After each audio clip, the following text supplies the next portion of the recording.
우크라이나 키이우의 한 병실에서 정말 놀라운 일이 벌어지고 있습니다. 한 여성이 침대에 누워 산소 마스크를 쓴 채로 천천히 숨을 내쉬고 있었죠. 그리고 여성의 귓가에는 잔잔한 멜로디가 흐르고 있었습니다. 우크라이나 사람들이 한국 노래를 듣고 모두 하염없이 눈물을 흘리게 되는데요. 이 노래가 도대체 그들에게 어떤 의미이길래 마지막 순간까지 이토록 간절히 듣고 있는 걸까요? 과연 무슨 일이 있었던 건지 우크라이나 여성이 한국 노래를 어떻게 알고 있는지 궁금하게 되는데요.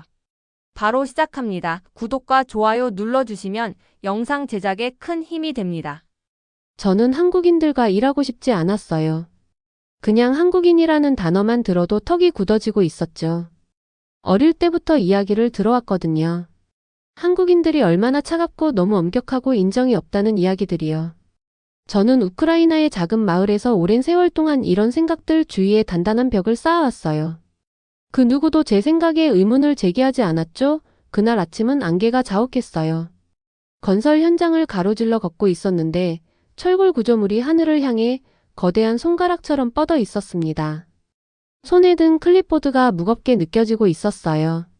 이미 알고 있었지만 일정표를 다시 한번 확인했습니다. 한국인 설계팀이 오늘 도착하는 날이었거든요. 우리나라는 이 프로젝트가 필요했어요. 경제가 어려움을 겪고 있었으니까요. 하지만 제 마음은 이 외국인들, 특히 한국인들이 여기 오는 것을 원하지 않고 있었습니다. 마리나 페트로브나 제 보조가 종이들을 가슴에 꽉 안은 채 달려오고 있었어요. 달려서 얼굴이 빨개져 있었죠. 그들이 벌써 도착했어요. 회의실에서 기다리고 있습니다. 역시 일찍 왔네요. 안전모를 고쳐 쓰고 재킷을 바로 잡았습니다. 뱃속에 익숙한 무거운 느낌이 들고 있었어요. 누군가를 만나기도 전에 믿지 않는 그 무게감이요. 이 프로젝트는 저를 우리 지역 최고의 현장 감독으로 유명하게 만들 수 있었어요. 하지만 외국인들과 일하는 건 제가 원하는 것이 아니었습니다. 사무실 건물로 걸어가면서 웅덩이에 비친 제 얼굴을 봤어요. 눈이 피곤해 보이고 있었고 입 주변의 주름이 오늘따라 더 깊어 보이고 있었습니다. 지난주 의사가 한 말이 생각났어요. 마리나 폐 검사 결과가 좋지 않네요. 또 다른 싸움, 제가 준비되지 않은 싸움이었죠. 회의실 문이 무겁게 느껴지고 있었어요. 제가 들어서자 완벽한 정장 차림의 5남자가 일어섰습니다. 한 남자가 다른 사람들보다 약간 더 키가 컸어요. 그의 눈은 한 번에 모든 것을 보는 듯 했습니다. 그가 앞으로 나와 손을 내밀었어요. 마리나 코브란스카 씨. 저는 김민석, 이 프로젝트의 수석 디자이너입니다. 악수는 단단했습니다. 그의 우크라이나어는 완벽하지 않았지만 이해할 수 있었어요. 저는 빠르게 고개를 끄덕이며 그가 하는 모든 행동을 주시하고 있었죠. 제가 예상했던 대로 차갑고 일에만 너무 집중하고 판단할 준비가 되어 있다는 증거를 찾고 있었습니다. 먼지 묻은 건설 현장 사무실에서의 이 단순한 만남이 다른 사람들과 저 자신에 대한 모든 믿음을 바꿀 거라고는 그때는 몰랐어요. 그날 밤 저는 집에 혼자 앉아 프로젝트 계획을 보고 있었어요. 미스터 김의 설계에서 문제라고 생각하는 부분에 동그라미를 치고 있었죠. 그가 모두가 말하는 것처럼 뛰어나지 않다는 것을 증명하고 싶었습니다. 내일은 또 다른 하루 제 불신의 벽을 유지하고 오래전에 믿을 수 없다고 결정한 사람들로부터 저 자신을 보호하는 하루가 될 거예요. 그 불신의 벽이 어떻게 금이 가기 시작할지 그때는 알지 못했습니다. 프로젝트 회의는 제 전쟁터가 되어 있었어요. 미스터 김이 말할 때마다 저는 긴장하고 있었죠. 그가 변경사항을 제안할 때면 아이디어를 듣기도 전에 거절하고 싶은 마음이 들었어요. 어쩔 수 없었어요. 한국인에 대한 제 편견은 끊을 수 없는 오래된 습관 같았답니다. 어느 오후 미스터 김이 제 책상 위에 청사진을 펼치고 있었어요. 종이가 펼쳐지며 그의 손가락이 기초 계획의 치수를 가리켰습니다. 이 수치는 우리 구간의 토양과 지질, 특성에 맞지 않을 거예요. 그가 조용히 말했어요. 기초를 더 깊게 만들어야 해요. 얼굴이 달아오르고 있었어요. 우리는 수세대 동안 이 땅에 건물을 지어왔어요. 제가 말했죠. 방금 도착한 사람보다 우리 땅을 더 잘 이해한다고 생각해요. 그의 눈에서 무언가 변화가 느껴졌어요. 분노가 아니라 더 조용한 무언가였죠. 그는 저와 다투지 않았어요. 그냥 계산 자료를 제 책상에 두고 걸어나가면서 시간 날 때 한 번 보라고 제안했을 뿐이었습니다. 그날 밤 모두가 떠난 후에 저는 그의 계산을 확인했어요. 사무실은 벽시계 소리와 제가 종이 넘기는 소리 외에는 조용했죠. 노란 책상 램프가 청사진 위로 그림자를 만들고 있었습니다. 그의 계산은 정확했어요. 물론 그랬겠죠. 종이를 손에 구겨쥐며 저 자신에게 화가 나고 있었어요. 왜 그가 저의 일을 알고 있을지도 모른다는 걸 받아들이기가 이렇게 어려웠을까요? 다음날 8살인 제 딸 엘리나가 건설 현장에 놀러 왔어요. 엘리나는 미스터 김이 팀을 지휘하는 모습을 지켜보고 있었는데 그의 목소리는 차분하고 자신감이 넘쳤습니다. 미스터 김 아저씨는 엄청 멋있는 것 같아요. 엘리나가 저에게 말했어요. 엄마는 왜 한국인 아저씨가 말할 때마다 항상 화난 표정을 짓고 있어요? 너는 이해 못해. 제가 속삭였지만 제 말이 이상하게 들린다는 걸 저도 알고 있었죠. 그날 저녁 늦게 작업자들이 집에 간 후에 저는 시멘트 보관소 근처에 혼자 있었어요. 해가 지면서 하늘이 반쯤 완성된 건물 위로 저녁 노을이 물들고 있었습니다. 갑자기 숨을 쉴 수 없었어요. 가슴이 조여오고 몸을 구부려 기침을 하고 있었죠. 통증이 폐 속에서 느껴지고 있었습니다. 그때 물병을 든 손이 나타났어요. 미스터 김이었습니다. 하필이면 왜 그가 저의 이런 모습을 봐야 했을까요? 아프세요? 미스터 김이 물었어요. 아팠지만 저는 똑바로 섰습니다. 그냥 먼지 때문이에요. 제가 말했죠. 그는 더 이상 질문하지 않고 고개를 끄덕였어요. 하지만 그의 눈빛은 그가 제 말을 믿지 않는다고 말해주고 있었습니다. 며칠 후 미스터 김은 저에게 예상치 못한 것을 건네주었어요. 작은 mp3 플레이어였죠. 손바닥에 쏙 들어오는 크기로 차갑고 매끄러웠습니다. 음악은 제가 생각하는데 도움이 돼요. 미스터 김이 말했어요. 당신에게도 도움이 될지 모르겠네요. 거절하고 싶었어요. 그걸 받는 건 마치 방어벽을 내리는 것 같았거든요. 하지만 호기심이 이겼습니다. 그날 밤 집에서 창밖을 보며 저는 재생 버튼을 눌렀어요. 한국 노래가 방안을 채우고 있었습니다. 가수의 목소리는 깊고 감정이 풍부했어요. 가사는 이해할 수 없었지만 언어를 넘어 그 멜로디에 담긴 슬픔과 그리움을 느낄 수 있었습니다. 잠시 동안 이걸 저에게 준 미스터 김이 한국인이라는 사실을 잊었어요. 그냥 친숙하게 느껴지는 아픔에 대해 노래하는 인간의 목소리만 듣고 있었죠. 언어가 달라도 말이에요. 잠들기 전에 그 노래를 3번이나 들었어요. 그리고 미스터 김을 만난 이후 처음으로 그를 싫어해야 하는 이유에 대해 생각하지 않았답니다. 건설 공사는 진행되고 있었고 제 병도 그랬어요. 병원 방문은 비밀로 하고 있었죠. 아침 일찍 출근 전이나 모두 퇴근한 늦은 저녁에 진료 일정을 잡곤 했어요. 숨을 쉬는 것이 점점 더 힘들어지고 있었습니다. 하루하루가 저를 더 지치게 하고 있었죠. 한국인에 대한 불신을 계속 안고 살기엔 그 감정 에너지조차 제 안에서 사라지고 있었어요. 그 감정이 낡고 해졌다는 걸 알면서도 여전히 손에서 놓지 못하고 있었어요. 가을 낙엽이 빨갛고 황금빛으로 물들고 있을 때 미스터 김이 프로젝트의 마지막 부분을 논의하기 위해 마을 외곽의 공원을 방문하자고 제안했어요. 신선한 공기가 아픈 폐에 좋게 느껴지고 있었습니다. 시끄러운 건설 현장에서 벗어나 우리를 지켜보는 작업자들도 없어서 더 편안한 느낌이 들었어요. 우리는 높은 나무 아래를 걷고 있었어요. 나뭇잎들이 우리 발밑에 카펫처럼 깔려 있었고 걸을 때마다 바스락거리고 있었죠. 머리 위로는 새들이 서로 부르고 있었습니다. 잠시 동안 우리는 그냥 조용히 걷기만 했어요. 왜 건설업을 선택하셨어요? 미스터 김이 갑자기 물었어요. 그 질문에 놀랐습니다. 몇 년 동안 아무도 제 선택에 대해 묻지 않았거든요. 너무 오랫동안 건물을 짓고 있어서 사람들은 제가 항상 이 일을 하고 싶어 했다고 그냥 짐작하고 있었죠. 제 아버지와 남편은 과음하고 물건을 마구 부수는 사람이었어요. 제가 말하고 있었어요. 제가 막을 수도 없이 말이 튀어나왔죠. 아버지와 남편은 매일 화를 내고 폭력적이었어요. 아버지는 어쩔 수 없지만 아무것도 모르고 10대 때 결혼한 남편과는 아이를 낳자마자 헤어졌어요. 아버지는 우리 집을 조금씩 파괴했죠. 저는 물건을 부수는 대신 건물을 짓기로 결심했어요. 미스터 김이 고개를 끄덕였어요. 그는 미안하다고 말하거나 빈말로 위로하지 않았어요. 그냥 듣고만 있었죠. 저는 할아버지가 전쟁에서 모든 것을 이루셨기 때문에 건물을 설계해요. 미스터 김이 먼 산을 바라보며 말했어요. 나의 할아버지는 부서진 조각에서 아름다운 것을 만드는 것이 상실에 맞서 싸우는 가장 강한 방법이라고 말씀하셨어요. 바람이 나무를 스치고 있었어요. 처음으로 저는 미스터 김을 단지 한국인이 아니라 저와 같은 자신의 아픈 역사에 의해 형성된 한 사람으로 보게 되었어요. 그날 이후로 미스터 김과 저는 자주 만나게 됐어요. 처음에는 건설 현장 문제를 논의하기 위해서였죠. 하지만 점점 우리의 대화는 이를 넘어 더 개인적인 영역으로 확장되고 있었어요. 그의 호칭도 미스터 김에서 민석 씨라고 바꾸어 부르게 되었죠. 민석 씨의 한국 이야기를 듣는 것이 좋아졌고 민석 씨도 제 우크라이나 이야기에 진심으로 관심을 보이는 것 같았습니다. 어느 비 오는 저녁, 우리는 건설 현장 사무실에 남아 늦게까지 일하고 있었어요. 바깥에서는 천둥이 치고 있었고 빗방울이 창문을 두드리고 있었죠. 차가운 사무실에서 우리는 따뜻한 차를 마시며 건물 청사진을 검토하고 있었습니다. 그런데 갑자기 기침이 나왔어요. 멈출 수 없었고 숨을 쉬기 어려워졌습니다. 민석 씨는 놀라 일어나 제게 다가왔어요. 그의 손이 제 등을 부드럽게 두드렸고 저는 천천히 진정될 수 있었죠. 괜찮아요?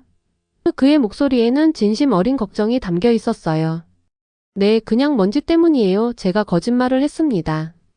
그는 제 얼굴을 자세히 들여다보았어요. 그의 눈에는 의심이 있었지만 더 이상 묻지 않았어요. 대신 그는 자신의 가방에서 자신의 또 다른 mp3 플레이어를 꺼냈습니다. 이걸 들어보세요. 그가 말하며 이어폰 한쪽을 제게 건넸어요. 노래가 흘러나왔고 비록 가사는 이해할 수 없었지만 멜로디는 이상하게 위안이 됐어요.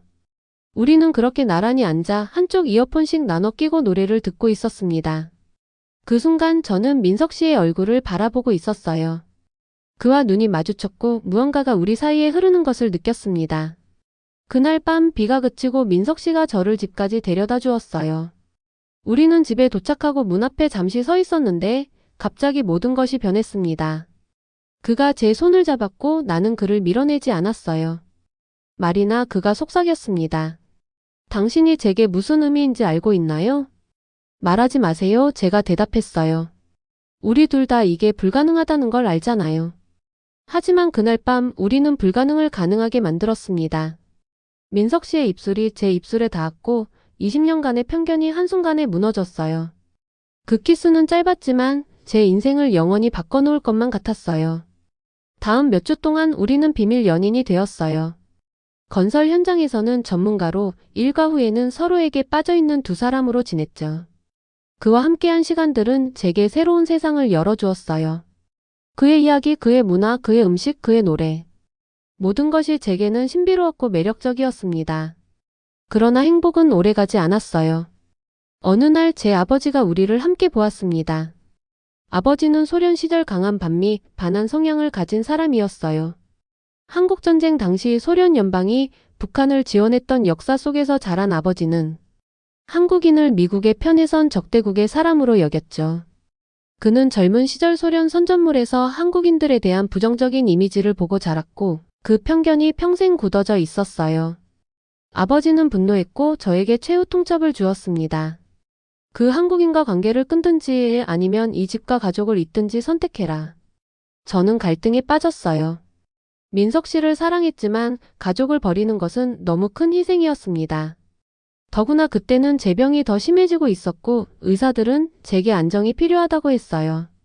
사적으로 마지막으로 민석 씨를 만난 날 우리는 건설 현장 뒤편 조용한 곳에 서 있었어요.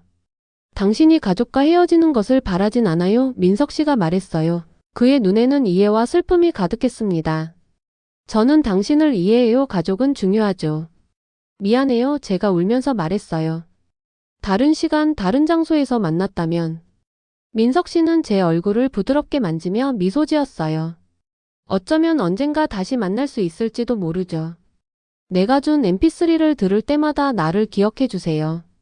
너무 힘들고 마음이 아팠지만 우리에게는 가족과 일처럼 또 다른 중요한 것들이 남아 있었죠.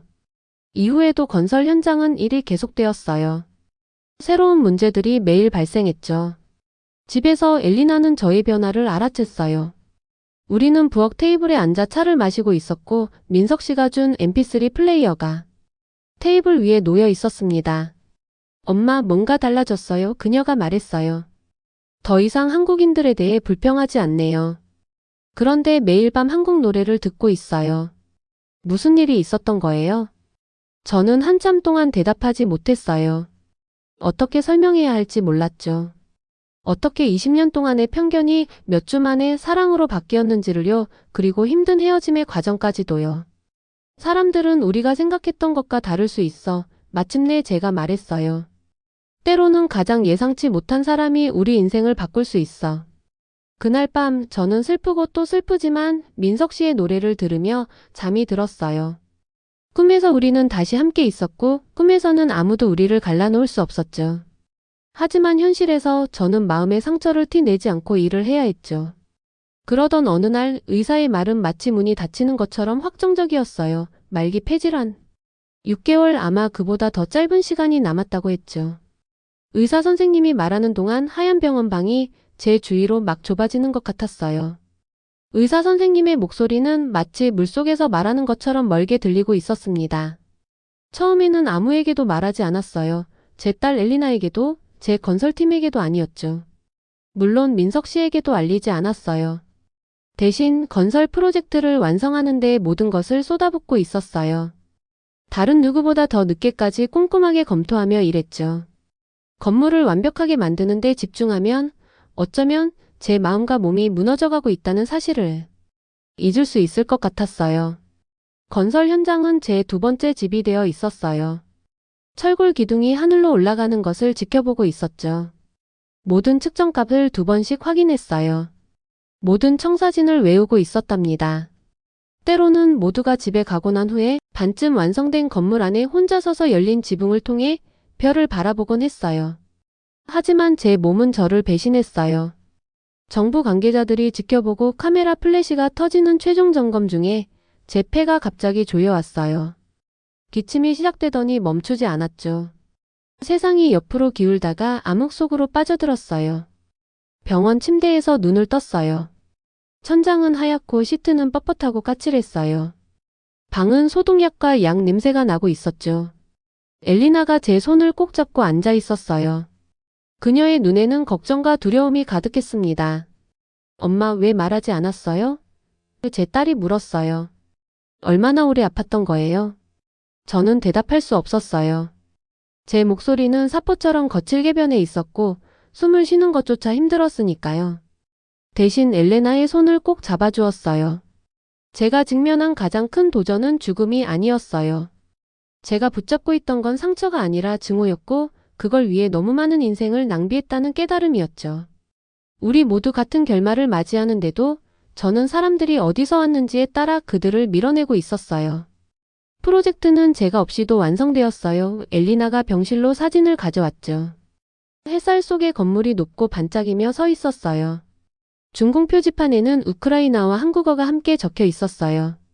정말 아름다워요, 엄마. 엘리나가 제 손을 잡으며 말했어요. 정말 아름다웠어요.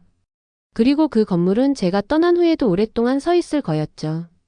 낮과 밤이 뒤섞인 채 시간은 묵묵히 흐르고 있었죠. 병실은 저 혼자만의 세상이 되어 있었죠. 방문객으로는 주로 엘리나와 몇몇 동료들이 있었지만 민석 씨의 모습은 보이지 않았어요. 한국팀은 프로젝트가 완성된 후 본국으로 돌아갔다고 들었죠. 떠나기 전에 그에게 작별 인사를 못한 것이 아쉬웠지만 어쩌면 그게 더 나을지도 모른다고 생각했어요. 제 상태를 보면 그도 마음이 아플 테니까요. 어떤 날은 특히 힘들었어요. 숨 쉬는 것조차 고통스러웠고 기침이 멈추지 않았죠.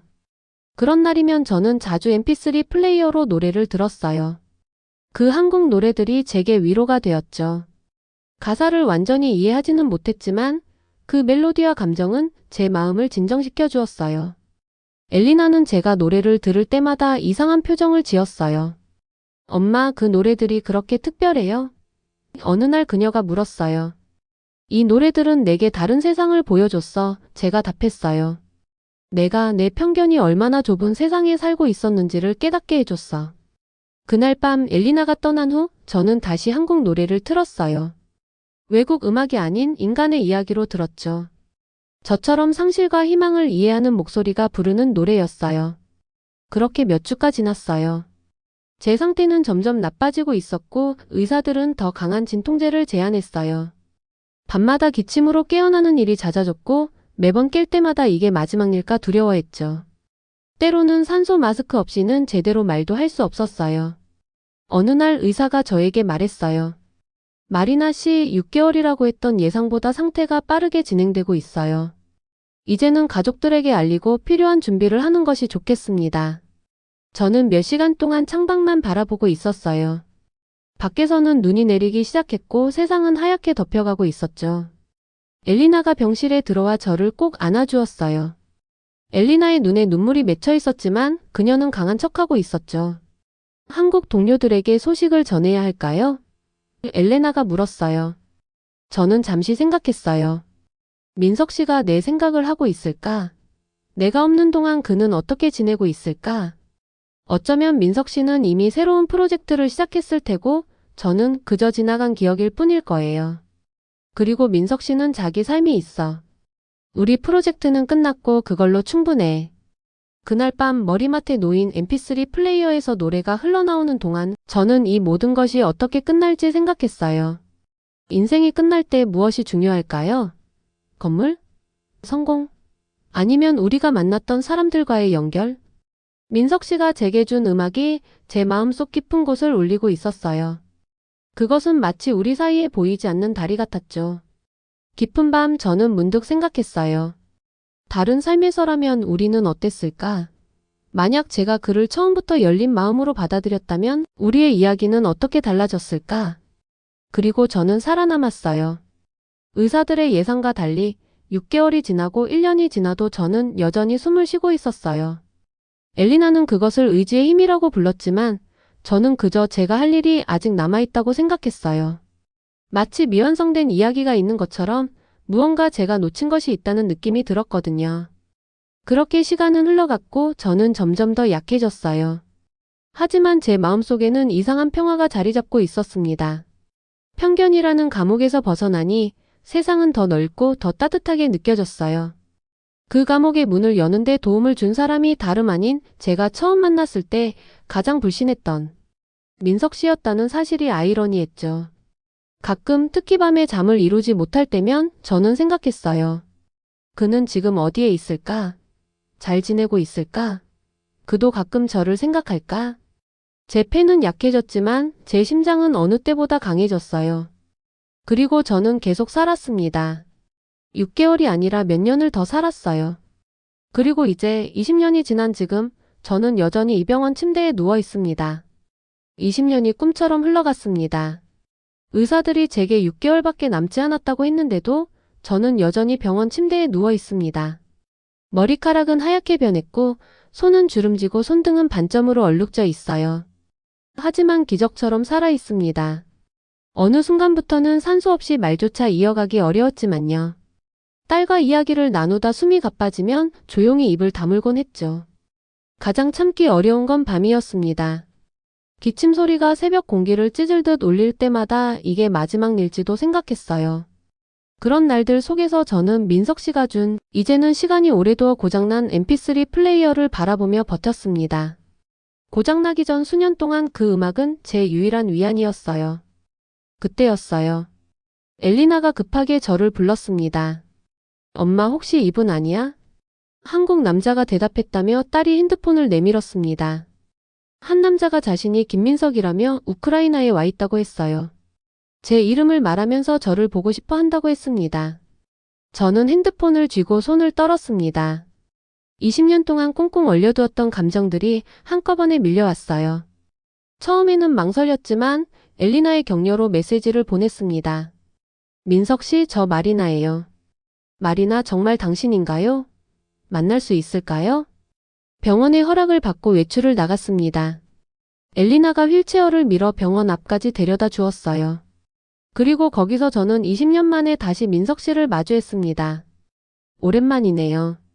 그는 천천히 다가와 제 앞에 무릎을 꿇고 휠체어 손잡이를 잡았습니다. 이게 뭐예요? 왜 이렇게 된 거예요? 그 순간 참아왔던 눈물이 쏟아졌습니다. 민석 씨도 고개를 숙이고 있었어요. 우리는 한참 동안 아무 말도 하지 못했습니다. 마음이 진정되고 공원 벤치에서 이야기를 나누었습니다. 그는 한국에서 엔지니어로 성공했지만 결혼은 이혼으로 끝났다고 했어요. 은퇴 후 세계 여행 중 우크라이나에 오게 됐다고 했습니다. 그때 마리나 씨를 떠나고 난 후 나는 매일 후회했어요. 그가 말했습니다. 왜 그때 더 용기를 내지 못했을까? 늦었다고 생각했지만 결국 이렇게 만났잖아요. 저는 이걸로 충분해요. 그날 저녁 떠나기 전 저는 그에게 말했습니다. 민석 씨가 저에게 주었던 mp3 플레이어 아직도 간직하고 있어요. 지금은 망가져서 노래는 못 듣지만 그래도요. 내일 새 것을 가져올게요. 그리고 직접 노래도 들려줄게요. 그 후로 민석 씨는 거의 매일 병원에 왔습니다. 노래를 불러주고 제가 좋아하는 음식과 한국 음식을 싸오고 때로는 기타를 가져와 연주해 주었어요. 병실 친구들은 사랑의 힘이다라고 놀렸습니다. 어느 날 그는 기타로 노래를 연주했습니다. 처음 그 노래를 들었던 날이 생각났어요. 노래는 그대로인데 우리는 그 사이 많이 늙어버렸습니다. 하지만 그 노래가 주는 위로는 여전히 강했어요. 사랑이 이렇게 늦게 찾아와도 괜찮을까요? 어느 날 그가 물었습니다. 우리에겐 늦은 시간이 아니라 마침내 찾아온 시간인 것 같아요. 몇 주 후 제 병세가 급격히 악화됐어요. 의사는 암세포가 폐를 더 잠식했다고 말했습니다. 민석 씨는 그 소식을 듣고 달려왔습니다. 왜 말하지 않았어요? 당신이 매일 와주는 게 내게 가장 큰 약이었어요. 그날 이후 민석 씨는 병실에 간이 침대를 놓고 간병을 시작했습니다. 밤에 제가 기침으로 깨면 가장 먼저 제 손을 잡아주었고 새벽에 물을 떠다 주었어요. 매일 밤 그는 제게 노래를 불러주며 같은 말을 했습니다. 이 봄이 조금만 더 오래 머물러줬으면 좋겠어요. 어느 날 엘리나가 말했습니다. 엄마, 나 이제 알겠어. 그 사람이 어떤 사람인지, 엄마가 왜 그렇게 그리워했는지. 이제 엄마는 혼자가 아니야. 어느 저녁 민석 씨가 제 침대 옆에 앉아 얼굴을 쓰다듬었습니다. 말이나 그가 속삭였어요. 우리가 처음 만났을 때 나는 당신의 눈에서 의심을 봤어요. 그리고 지금은 사랑을 봐요. 이것이 우리의 여정이었네요. 민석 씨, 제 편견이 우리에게서 얼마나 많은 시간을 빼앗았는지 후회하지 마세요. 우리는 결국 이렇게 만났고 그것이 중요해요. 요즘 저는 아침이 와도 두렵지 않고 밤이 되어도 외롭지 않습니다. 몸은 약해졌지만 마음은 그 어느 때보다 강해졌어요. 얼마 전 민석 씨가 특별한 선물을 가져왔어요. 우리가 함께 지은 건물 앞에서 찍은 사진이었습니다. 건물 입구에는 작은 명판이 있었어요. 마리나와 김민석의 달이, 서로 다른 문화를 잇는 건축물. 그 순간 제 눈에서 눈물이 흘렀습니다. 우리의 이야기가 끝나도 이 건축물은 계속 남아 다른 사람들이 서로를 이해하도록 도울 것이라는 생각이 들었어요. 민석 씨가 제 손을 잡으며 말했습니다. 우리는 늦게 시작했지만 영원히 기억될 거예요. 오늘 밤도 민석 씨는 제 침대 옆에서 노래를 불러주고 있습니다. 그의 목소리에 실려오는 따뜻함이 제 마음을 채웁니다. 편견으로 쌓았던 벽은 허물어졌고 그 자리에 사랑이라는 다리가 놓였습니다. 이것이 제 여정에서 얻은 진정한 무언가입니다. 많은 어려움과 문화적 차이에도 불구하고 서로를 진정으로 보고 이해하고 사랑할 수 있는 능력. 그리고 그 사랑은 제 남은 생을 영원처럼 느끼게 합니다. 여러분, 오늘 사연은 어떠셨나요? 감성적인 사연을 전해드렸습니다. 20년이라는 세월이 흘렀지만 결국 두 사람은 다시 만나게 되었습니다. 비록 젊은 시절 선택의 순간을 지나쳤지만 그들이 공유한 감정과 추억은 사라지지 않았습니다. mp3 안에 김광석의 노래들이 인연을 이어주었고 결국 두 사람은 다시 같은 멜로디 속에서 서로를 마주하게 되었죠. 때로는 우리가 놓친 선택이 결국 다른 형태로 우리를 찾아오기도 합니다. 지금 사랑하는 사람에게 용기 내어 다가가 보시는 건 어떨까요? 여러분의 사랑 이야기도 궁금합니다. 댓글로 여러분의 따뜻한 이야기 남겨주세요. 그리고 오늘도 소중한 사랑처럼 빛나는 하루 보내세요. 영상 재미있게 보셨나요? 이 영상이 마음에 드셨다면 구독과 좋아요 부탁드릴게요.